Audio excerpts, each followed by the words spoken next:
Assalamualaikum. I bid to Dr. Nur Hafiza, our corporate finance lecturer. Today our group will be presenting about a trend and comparative study between two companies, which is Dayang Enterprise and also Clinton Group Berhad. I will be introducing my group members that will be presenting about the financial performance of both companies. Our group member consists of 5 members, which is Afika Anisha binti Zainul, Khairin Sofia binti Khairul Nizam, Nadira Irdina binti Rasha Azwadi, Nur Kamalia Wafika binti Muhammad Ghazali, and also Nurul Hafiza binti Abdul Rahim.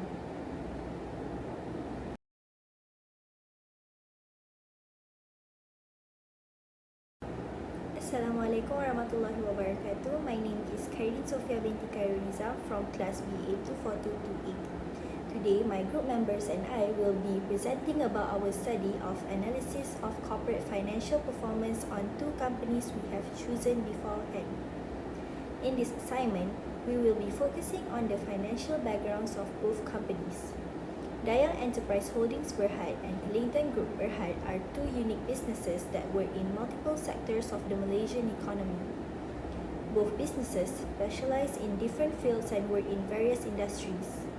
Dayang specializes in offshore maintenance and services for the oil and gas industry, whereas KGB concentrates on technical solutions for UHP gas and also chemical delivery systems. Looking into their financial backgrounds, we can observe each company's liquidity, leverage activity, and also profitability positions. Clinton Group Berhad is also known as KGB, is a Malaysian multinational corporation specializing in integrated engineering solution and services. Since its founding in 1997, the business has grown to be an important force in the engineering and construction sectors. In addition to clean room facilities, KGB specializes in the design, implementation, and maintenance of the ultra-high purity gas and also chemical delivery systems. The semiconductor, photovoltaic, solar, and also biopharmaceutical sectors are just a few of the industries it covers. The corporation has operations in a number of nations, including South Korea, Taiwan, Malaysia, Singapore, the Philippines, and China. The Bursa Malaysia Securities Berhad main market is where Clinton Group Berhad is listed. Dayang Enterprise is an integrated offshore topside maintenance and services provider based in Malaysia. Dayang, which was founded in 1980, has developed into a significant force in the oil and gas sector. The company provides fabrication, hookup, and commissioning HUC, as well as maintenance, repair, and operation services (MRO) for offshore installations. To maintain the efficient and secure functioning of oil and gas platforms, Dayang offers a variety of services, including routine inspections, preventative maintenance, repair, and overhaul services. The company has expanded globally, including Vietnam, Saudi Arabia, and Qatar, and has carried out projects for significant oil and gas operators in Malaysia. Dayang is traded on Bursa Malaysia Securities Berhad Mains Market. In this assignment, we will analyze the main statistic that shows the liquidity, leverage, activity, and profitability of Dayang and KGB's financial performance. We may also learn a lot about this organization's strengths and weaknesses and overall financial health by contrasting and analyzing their financial profiles. We will also be able to evaluate and suggest changes based on these insights regarding their performance and potential.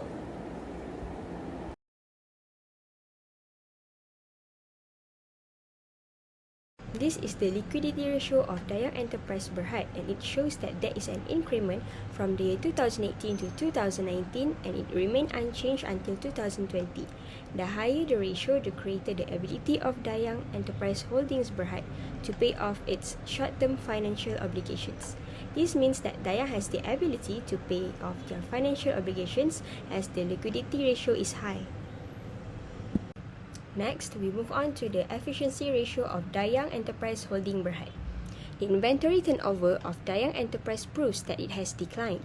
The inventory turnover rate for the year 2019 is 1.76 times lower than that of 2018, which is 76.36 times. Besides, the inventory turnover for the current year 2020 is stated 68.22 times in comparison to the previous years. Thus, it shows that Dayang Enterprise is bad at handling financial performance. Next, the total assets for turnover for both 2018 and 2019 is the same, which amounted to 0.35 times. This means that the ability of the company to manage the assets remains the same, which means no increase or decrease has occurred.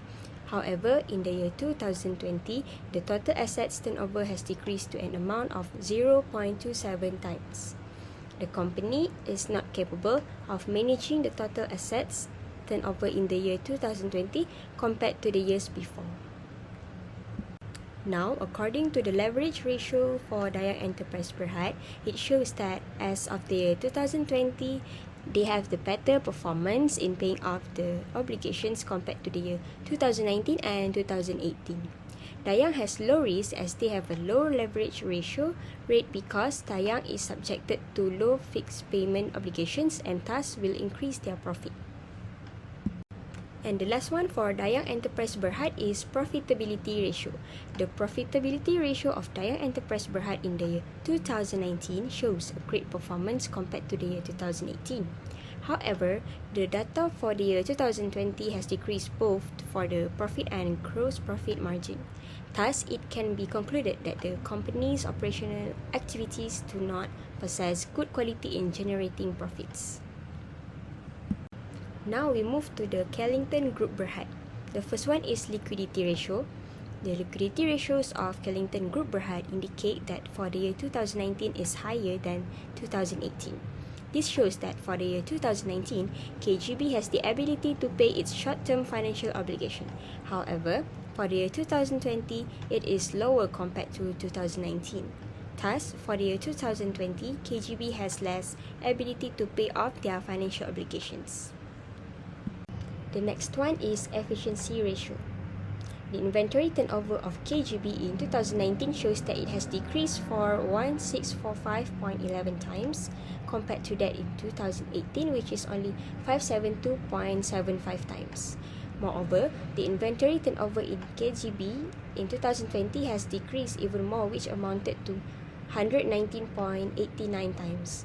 Thus, it shows that KGB is not good at handling the financial performance of their company since there is no increment that occurred during the 3 years.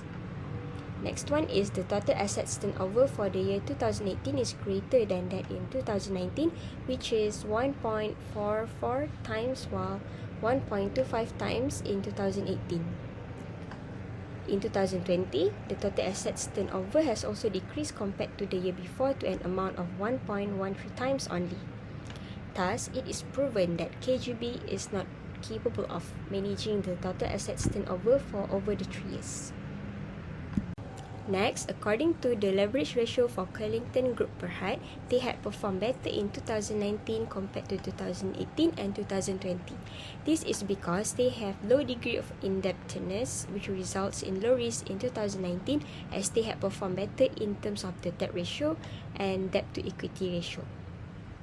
However, in the year 2020, they had a higher leverage ratio which resulted in a high degree of indebtedness due to the KGB having high fixed payment obligations that reduced their profits. Now, the last one is profitability ratio. For KGB, it shows a greater performance in 2019 compared to 2018 for net profit margin. However, the ratio has declined in 2020. Unlike gross profit margin, the profitability ratio has always declined from 2018 to 2020. Thus, we can say that the company's operational activities do not possess good quality in generating profits.